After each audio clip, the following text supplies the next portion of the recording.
L'épidémie de coronavirus se stabilise en France, mais à un niveau élevé. 753 décès supplémentaires en 24 heures, près de 18 000 morts au total, dont un tiers dans des établissements pour personnes âgées qui sont confrontées à l'isolement. Cette maison de retraite a installé un parloir pour que ces personnes puissent retrouver leurs proches sans prendre le risque d'être contaminées. Au Royaume-Uni à présent, le pic de l'épidémie n'a pas encore été franchi. 861 décès supplémentaires et près de 14 000 morts au total seulement dans les hôpitaux, les chiffres de mortalité dans les maisons de retraite n'étant pas encore comptabilisés. Sans surprise, le gouvernement britannique a décidé de prolonger les mesures de restriction malgré la pression de l'opposition et la crise économique.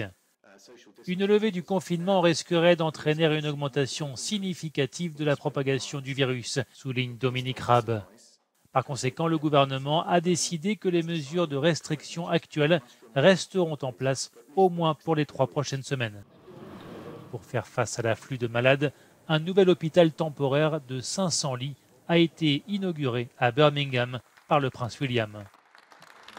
Enfin, l'épidémie stagne toujours sur un haut plateau en Italie, un mois après avoir atteint le pic. Encore 525 décès annoncés ce jeudi, plus de 22 000 morts au total.